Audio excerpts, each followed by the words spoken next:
Hello, जय Shivray sir. जय शिवराय. बोला. Sir तुम्ही सांगितल्याप्रमाणे आपल्याला राज्यामध्ये बऱ्याचशा भागामध्ये पाऊस आणि तुम्ही सांगितल्याप्रमाणेच आपल्याला बऱ्याचशा भागामध्ये उघडीप सुद्धा म्हणजे तुम्ही सांगितलं होतं, की 3 तारखेला पाऊस कमी राहणार. मात्र काही हं. जिल्ह्यांना पाऊस राहणार फक्त. हं, हं. तर तुम्ही सांगितल्याप्रमाणेच आपल्याला वातावरणामध्ये सुद्धा बदल पाहायला मिळत आहे. तर काय राहणार सर आजपासून पुढील कंडिशन? नक्कीच.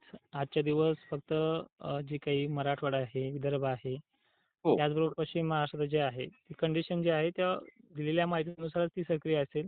बरोबर. आणि मालेगाव क्षेत्रामध्ये आताच्या टायमिंगला जर पाहिलं आपण पश्चिम भागामध्ये वातावरण सक्रिय आहे. धुळ्याच्या देखील पश्चिम भागामध्ये वातावरण सक्रिय आहे. हो, तर सांगली, सोलापूर जे काही लातूर दक्षिण भाग असेल, पश्चिम भाग असेल, नांदेड पट्ट्यामध्ये वातावरण सक्रिय झाले. बरोबर. बुलढाण्यातही अनेक ठिकाणी सक्रिय आहे. हो, आणि विशेषतः जो काही वातावरणाचा प्रभाव आहे, तो अजूनही म्हणावा असा तेवढ्या पद्धतीचा नाहीये. बरोबर. पण उद्यापासून परत वातावरण जे आहे थोडं ॲक्टिव्ह होतंय. स्थानिक लेव्हलचा पाऊस असेल, पण जो काही पावसाचा जोर जो आहे, तो पाहायला गेलं तर हा अवकाळी आहे आणि हो, अवकाळीमध्ये भाग व्याप्ती ही कमीच असते. बरोबर. पण थोडीफार व्याप्ती जी आहे ती 5, 6, 7 ला चांगली वाढण्याचा अंदाज आहे. हं, हं, हं. हं. त्यामध्ये मराठवाड्याचा समावेश जास्त आहे. म्हणजे हो, परवापासून शुक्रवार, शनिवार व्याप्ती वाढणार आहे. आणि मान्सूनची स्थिती जर आपण पाहिली तर ती केरळ व्यापण्याची शक्यता आज मॉडेलनुसार सांगितली जाते. हो. पण इकडे अरबी समुद्र आणि बंगालच्या उपसागराची जी काही व्याप्ती पाहिली आपण, तर हं. केरळ व्यापून फास्ट प्रमाणामध्ये तो 5-6च्याही टायमिंगला 5-6 जूनच्या वेळेसच तो तिथे येण्याचा अंदाज आहे. हो, आणि तळ कोकण 7, त्यानंतर मुंबईसह तळ कोकणामध्ये मुक्काम धरून जर त्यांनी 4-5 दिवस जरी आपला मुक्काम ठेवला, तरी तो 15 तारखेच्या अगोदरच महाराष्ट्रात येण्याचे चान्सेस आहेत.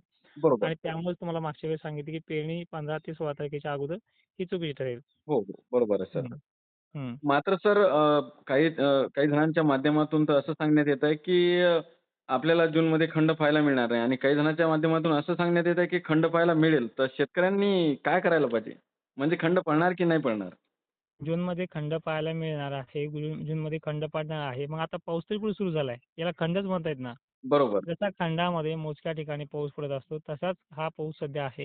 हं. खंड म्हणून म्हणता येत नाही याला, कारण की अजून स्टार्टअपच झालं नाहीये. बरोबर. जी सुरुवातच नाही त्याच्यात खंडाचा विषयच येत नाही. हो, ज्यावेळेस सुरुवात होईल, त्यानंतर पाऊस 4-8 दिवस बसेल, त्यानंतर खंड. हो, आता निम्मा जून ह्या ह्याच्यामध्ये पावसाच्या प्रतीक्षेमध्ये जातोय. म्हणजे जवळपास 10 ते 12 पर्यंत मान्सून महाराष्ट्राची बाजू घ्यायला सुरुवात करेल. हो, म्हणजे जवळपास महाराष्ट्राच्या मराठवाडा असेल, विदर्भ असेल तिथे येण्याचं आगमन करेल. 15-16 जूनपर्यंत मान्सून महाराष्ट्राचे भाग व्यापेल, जवळपास उर्वरित सर्व भाग व्यापेल. आणि सगळ्यात महत्त्वाचं याच्यापेक्षाही तो बरसणं चालू केला, की त्यानंतर आपलं जी काही क्षमता आहे 3 फूट, 2.5 फूट अशी ओल गेली, की पेरायला काही बरोबर. हरकत नाही याच्यामध्ये. हं. हो. मात्र सर मान्सून पूर्वचा हे जोरदार पाऊस कधी पडणार? म्हणजे संपूर्ण महाराष्ट्रामध्ये जोरदार पाऊस कधी पडणार? हे शेतकऱ्यांच्या माध्यमातून आपल्याला प्रश्न विचारण्यात येत आहे. नक्कीच. महाराष्ट्राच्या मराठवाडा विभागामध्ये आणि दक्षिण विभागामध्ये सध्या हे 3-4 दिवस चांगले पोषक आहेत. हो, विदर्भाच्या बाबतीत बघायला गेलं तर 6 आणि 7 तारीख बरी आहे. आणि ह्या 2-4 दिवसामध्ये अशाच प्रकारचे ढग जमा होऊन पडणारी कंडिशन आहे. हो. याचा फिक्स जिल्हा नसतो, याचा फिक्स टायमिंग नसतो. याचं कधी संध्याकाळी अचानक हे बनू शकतं. अशा पद्धतीचं हे वातावरण आहे. बरोबर. मात्र सर 7 ते 14 काय या हं. कालावधीत पाऊस कसा राहणार? 7 ते 14 या कालावधीमध्ये 7 तारखेपर्यंत हेच वातावरण असणार आहे अवकाळीचं. हो, ज्याची व्याप्ती थोडीफार उद्यापासून वाढायला सुरुवात होते. दक्षिण महाराष्ट्रापासून सुरुवात करेल.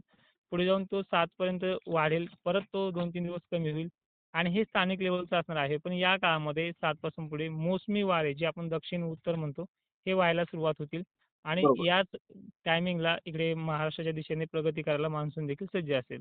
बरोबर. मात्र हं, सर यापूर्वी बऱ्याचशा सोशल मीडियाच्या माध्यमातून सांगण्यात आलं होतं, की मान्सून केरळमध्ये दाखल झाला आणि हं. त्यानंतर मान्सूनला अडथळा आला. तर आता ज्यावेळेस महाराष्ट्रात येणार, तर त्यावेळेस मग पुन्हा एकदा अडथळा येण्याची शक्यता आहे का मान्सूनला? मान्सून जोपर्यंत महाराष्ट्र व्यापत नाही, तोपर्यंत त्याला अडथळे हे नक्की असतात. हो, आणि 31 मेला मान्सून केरळमध्ये दाखल झाला अशी घोषणा आयएमडीने देखील केली होती. बरोबर. त्यानंतर तो रिटर्न मागे देखील गेला असं सांगण्यात देखील आलं होतं. हो, पण हे स्पष्ट चुकीचं आहे. मान्सून ज्यावेळेस आगमन करतो, त्यावेळेस तो माघारी जात नसतो. आणि बरोबर, हे कसं ट्वीट केलं हे माहिती नाहीये. पण आता आपण जर लक्षात घेतलं, की मान्सूनची पेरणीच्या ज्या तारखा आपण 15-16च्या पुढे सांगतोय, तर त्या टायमिंगपर्यंत मान्सून महाराष्ट्र व्यापेल आणि तिथून पुढे तो सुरुवात करेल. सुरुवात केल्याच्या नंतर दुसरी एक अट काय आहे, की जितकं ओल लागते पेरणीसाठी तितकी ओल झाल्याशिवाय पेरणी करता येणार नाही. उद्याच्या बाबतीत काही जिल्हे आहेत 4 जूनला अवकाळीचे. ते म्हणजे नांदेड पट्टा, लातूर, तुमचा हिंगोलीकडील भाग, हं, हं. त्याचबरोबर इकडे छत्रपती संभाजीनगरचे काही मोजके भाग, देऊळगावच्या परिसर, बुलढाणा पट्टा, परभणी पट्टा, जालना पट्टा उद्यापासून वातावरण परत एकदा संध्याकाळच्या टायमिंगला ॲक्टिव्ह होते. हो. मात्र हं. सर गारपिटीची शक्यता वगैरे काही आहे का? जिथे-जिथे टेम्परेचर जास्त वातावरणाची रडार जास्त तिथे हे होऊ शकतं. त्यामध्ये जिल्हे आहेत नागपूर पट्टा, अमरावती मोजका भाग, वर्धा काही भाग. हो. मात्र सर आज वाशिममध्ये आपल्याला टेम्परेचर थोडंसं वाढलेलं पाहायला मिळालेलं आहे. हं.